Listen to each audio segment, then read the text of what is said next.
Welcome to my channel.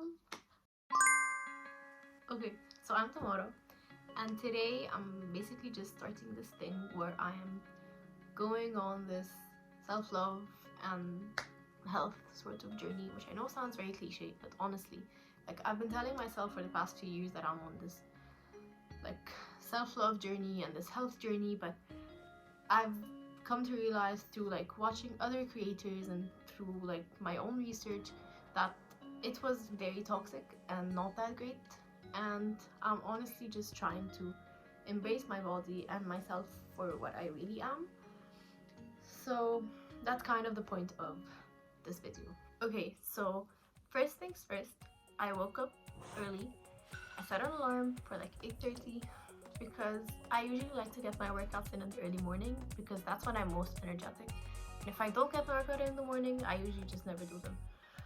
So yeah, and I've recently been like in like a workout rut.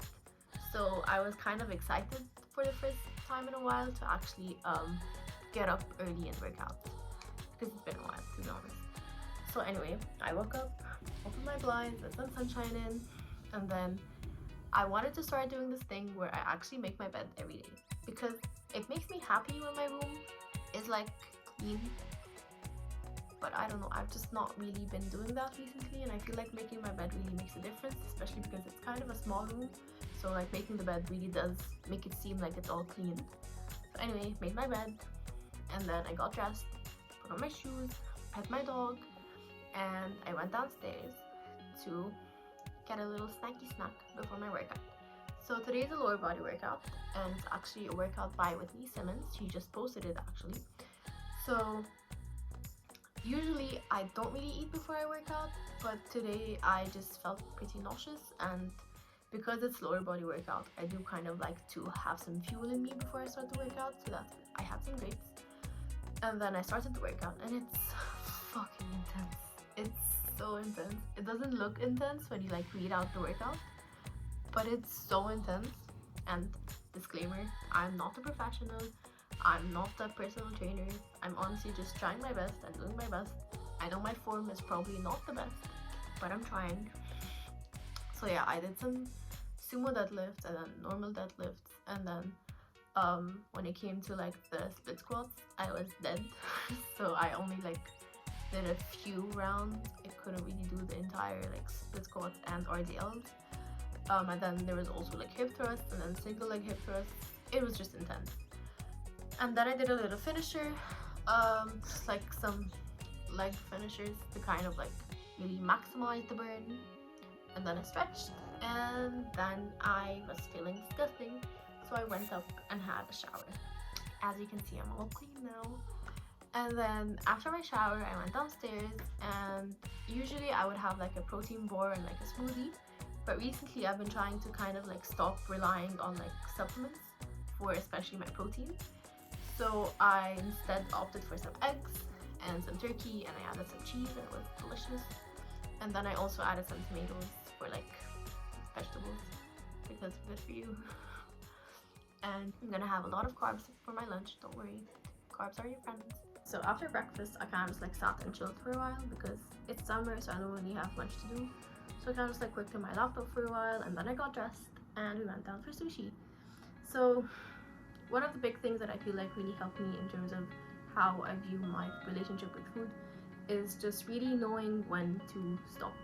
You know, with something like sushi, we always have like offers for like 40, 30, 50 pieces, and it's so enticing sometimes to kind of just like eat everything on the plate. But I feel like it's really important to listen to your body and listen to when you feel like you're full or whether you feel like you're still hungry, and like just listening to these hunger cues is very important. This kind of establishes sort of trust between you and your body, and I feel like that's very important, and it's something that I honestly struggle with a lot because I'm a hungry girl. I really like to eat, but like for example, a lot of my friends don't eat as much, and that's okay. We're all different, and sometimes it's hard to remember that you have to honor your own hunger cues, and I shouldn't be comparing myself to others. But that's something again that's not very easy to do, but I'm learning. So that's today. We also had some popsicles, which were really good, and yeah, that's basically it. Now I'm back home, and I think I'm just gonna like chill for a while, maybe read a book or something, I'm kind of tempted to open YouTube and scroll through YouTube or Instagram, but I know that that won't help me. So I'd rather maybe sit and read a book in the garden. So we'll see how that goes. Okay, so I changed back into my comfy clothes. Also, messy room. Ignore that.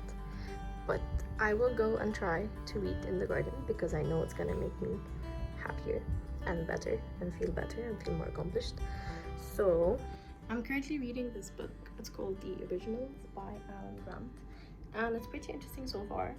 I'm only like 50 pages in, so I'm gonna go and read in the garden.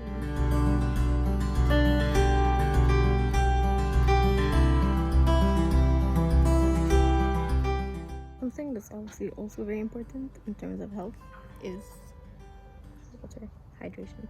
I have this bottle that's like a liter, and I fill it up maybe 4 to 5 times a day.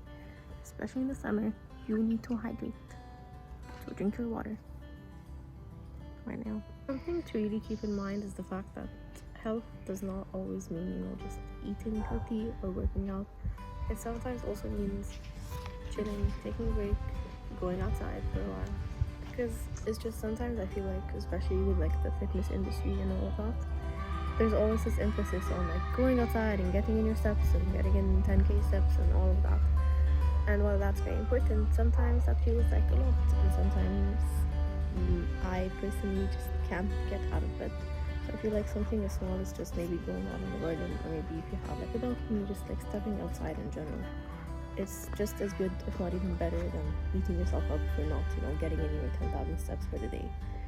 Because in the end, it's all about you and how you feel, and you shouldn't make yourself feel bad because some fitness influencer on Instagram told you that you should be walking 10,000 steps a day. Okay, so it's like around 7 now, and it's kind of around the time when I get kind of hungry and eat something.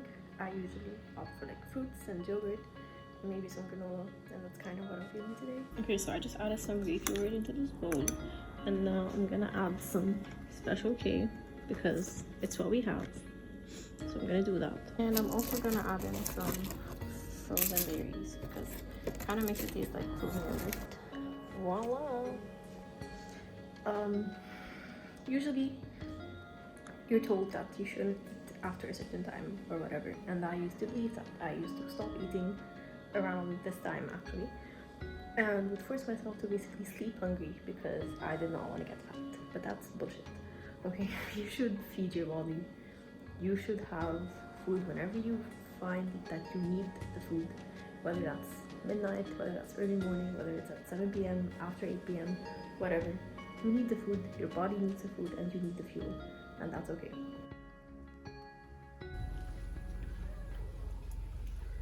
Okay, so it's obviously a lot later. I've done my skincare routine, put on my moisturizer, basically just gotten myself ready for bed.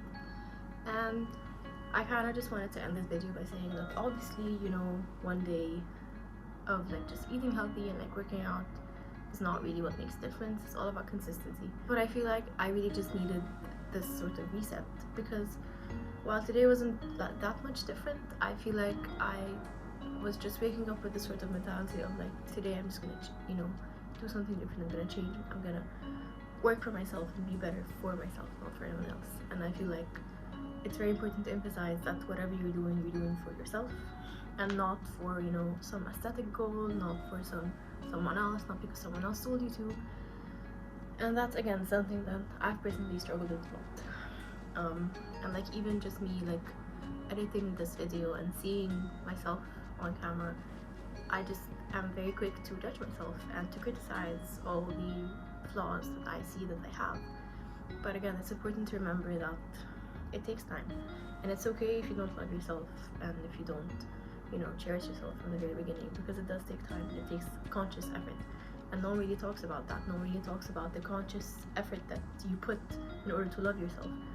Something that I've read about loving yourself is you should love being yourself rather than just loving yourself. Loving to be yourself means that you are an active part of your life, and you are actively just loving your life and your lifestyle and everything that you're doing, and you're not just viewing yourself as an object that you're trying to love. And I felt like that was something that really resonated with me because I've been actively trying, or like forcefully trying, to love myself, but it is hard and it takes conscious effort. But today I just kind of loved being myself. I enjoyed myself. I wore, you know, a bright orange top that I usually would not really go for because I don't feel as confident. I am filming this video. It takes conscious effort to really put in some work and some effort towards the steps of loving yourself. And I feel like I'm rambling right now, but I hope you enjoyed this video, and